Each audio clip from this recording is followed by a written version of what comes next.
सुप्रभात। मैं जगेंद्र राणा। सहजता, सरलता और सादगी, यह हमारी आज की आध्यात्मिक चर्चा का विषय। सहजता, सरलता और सादगी। Let the past bury the date. कहा जाता है कि बीती ताहि विसार दे, आगे की सुध ले। प्राय लोग अपनी पिछली बातों को लेकर सोचते रहते हैं, लेकिन उनका कोई महत्व नहीं है। मनुष्य को हमेशा अपने भविष्य के बारे में सचेत रहना चाहिए कि हमने जो कुछ किया है उससे सबक लेना चाहिए कि जिससे हम अपने भविष्य को संभाल सकें। कभी भी पिछली बातों को लेकर शोक नहीं करना चाहिए, बल्कि उनसे सबक लेना चाहिए कि हमने जो किया है उसका क्या परिणाम होगा। अब मनुष्य स्वयं अपने भाग्य का निर्माता है, लेकिन उसे यह ज्ञान नहीं रहता कि हम जो कुछ कर रहे हैं उससे हमारा भविष्य निर्मित होता है। जो बुद्धिमान प्राणी है और हर काम सोच समझ कर करते हैं, उनके सभी काम यथोचित और सार्थक होते हैं। मनुष्य अपनी आदतों का दास है। जैसा सोचता है वैसे ही कर्म करता है, और जैसे कर्म करता है वैसा ही उसका भविष्य बनता है। तो मनुष्य के मन में हमेशा कुछ ना कुछ विचार बना रहता है, तदनुसार उसका अंतःकरण बनता है और उसी प्रकार वो अपना काम करता है। इसलिए कहा जाता है कि मनुष्य स्वयं अपने भाग्य का निर्माता है। वह मनुष्य है जो अपने आप को जानता है और अपने बनाने वाले को, अपने को पैदा करने वाले को अर्थात ईश्वर को जानता है। ये जानकर और समझकर जब वह अपने को इस बात के लिए प्रयास करता है, तो यह आरंभ है मनुष्यता का। अर्थात वो सच्चे अर्थ में अपने को जान लेना चाहता है, समझ लेना चाहता है। जब इस प्रकार वो मानवीय गुणों को ग्रहण कर लेता है तो वह मानव कहलाने का अधिकारी हो जाता है। अब मानव श्रृंखला के आधारभूत सभी गुणों को, सभी आचार और विचारों को जब व्यावहारिक रूप में ग्रहण कर लेता है, जैसे कि रामचरितमानस में मर्यादा पुरुषोत्तम भगवान राम के समस्त जीवन की झांकी को दर्शाया गया है, अपने आप को और अपने बनाने वाले या पैदा करने वाले को जान लेना समझता है और तदनुसार व्यावहारिक जीवन में ढल जाता है, तभी वो पूर्णतया मनुष्य कहलाने का अधिकारी हो जाता है।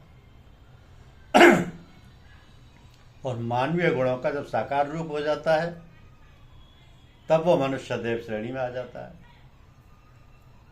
अर्थात उसमें दूसरों के प्रति क्षमा, मैत्री, दया व करुणा का भाव आ जाता है।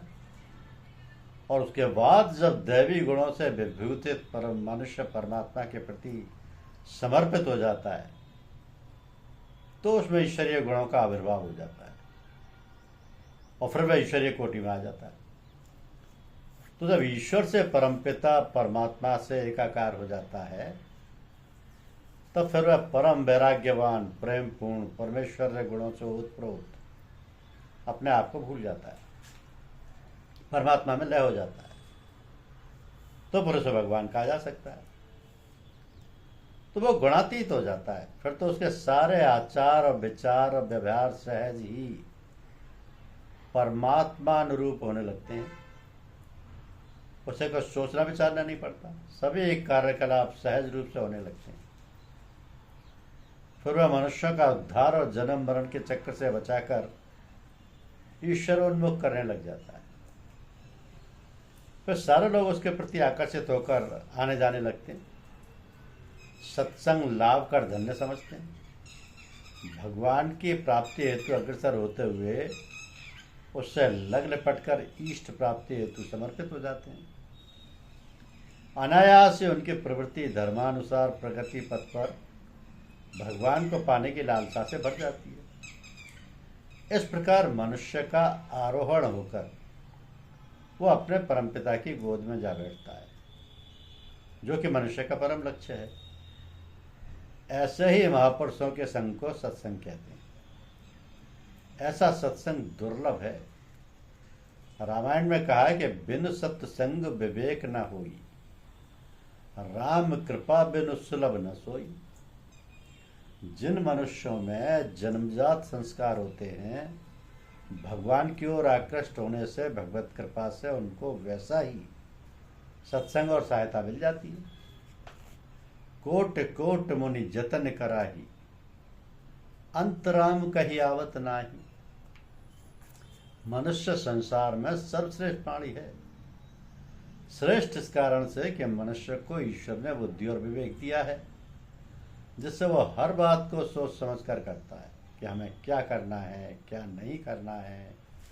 हर बात की जांच परख कर सकता है और इस प्रकार वह अपने जीवन को अधिक से अधिक उन्नत और श्रेष्ठ बना सकता है, कि जिससे वह संसार में रहकर अपनी और तमाम अन्य प्राणियों की उन्नति कर सकता है। वह अपने को जैसा चाहे बना सकता है। तो सभी प्राणियों की बुद्धि और विवेक एक से नहीं होते, और इसी कारण कोई बड़ा है, कोई छोटा है, ये वह स्वयं नहीं जान पाता है, बल्कि अन्य लोग अपनी धारणा और विवेक से हर आदमी को जांचता और परखता है। ये जांच और परख करने का काम हर आदमी के बस की बात नहीं है।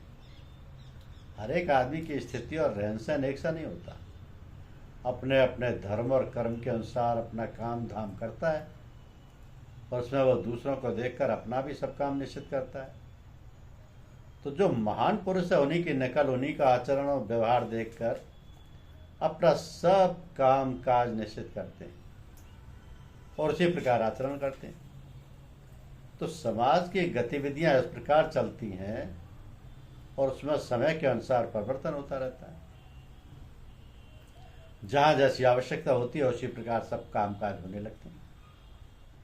समाज का निर्माण इसी प्रकार होता है और सब लोग एक दूसरे की सहायता करते और काम चलाते हैं। दुनिया में लाखों लोग अपने अपने ढंग से और दूसरों की सहायता और अनुकरण करके काम करते हैं। इसी से जब बहुत से लोग एक साथ कामकाज करते हैं, उससे समाज का निर्माण हो जाता है। वहां पर फिर नियम कायदे बनाकर सारे लोग तदनुसार आचरण करते हैं। जब एक आदमी कोई काम अच्छा करता है तो दूसरे लोग उसे देखते हैं कि हाँ, ये काम ठीक तरह से होता है, तो उसका अनुकरण करते हैं और एक से संसार बन जाता है, समाज बन जाता है। नियम कायदे बना लिए जाते हैं ताकि हर काम सुचारू रूप से हो और लोग उससे फायदा उठाएं। क्योंकि हम कहाँ से आए हैं, क्यों आए हैं, क्या करने आए हैं, ये सब प्रश्न ऐसे हैं जिनको साधारण नहीं समझना चाहिए। इन प्रश्नों में जीवन की सारी गतिविधियां छिपी हैं। इन प्रश्नों पर बड़े ध्यानपूर्वक विचार करके अपने जीवन में उतारना चाहिए, अभ्यास में लाना चाहिए। जीवन ऐसा बन जाए, ऐसा स्वच्छ पवित्र हो जाए कि जिसको देखकर सभी लोग मंत्रमुग्ध हो जाएं और उनमें भी आगे का लक्ष्य उदय हो जाए कि हमें भी परलोक की यात्रा करने के लिए तैयारी करना चाहिए। तैयारी क्या करनी है? अपने को विचार करना है कि हम तैयार हैं, जब भी मौत आ जाए हम बड़ी प्रसन्नता के साथ उसका स्वागत करते हैं। इसके लिए ये इन प्रकार जीवन न बिताना चाहिए, अपितु सावधानी और तत्परता से शुद्ध, बुद्ध और मुक्त स्वरूप बनाना चाहिए। तो ये कोई आश्चर्य की बात नहीं है। हर आदमी के व्यक्तित्व का प्रभाव दूसरों पर पड़ता है, जिससे उसके सामने झुक जाता है। किंतु जब कोई आदमी बनावटी होता है, यानी वो वैसा है नहीं जैसा कि अपने को प्रकट करता है, तो लोगों पर उसका प्रभाव अच्छा नहीं पड़ता, उसके ऊपर टीका टिप्पणी शुरू हो जाती है। ये बस बातें साधारण हैं जो अपने आप प्राकृतिक रूप से होने लगती है। जीवन जीने की कला आना चाहिए, ये कोई कठिन बात नहीं है। थोड़ी सावधानी बरतने से काम बन जाता है और लोगों पर उसका प्रभाव अच्छा पड़ता है, वह लोग उनसे अनायास प्रेम करने लगते हैं। अतः लोगों को चाहिए कि वो अपने अंदर सरलता, सहजता और सादगी बनाए रखें। बनावट का जरा भी विचार या प्रभाव ना होने पाए।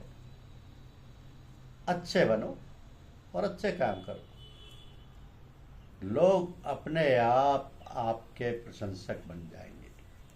धन्यवाद।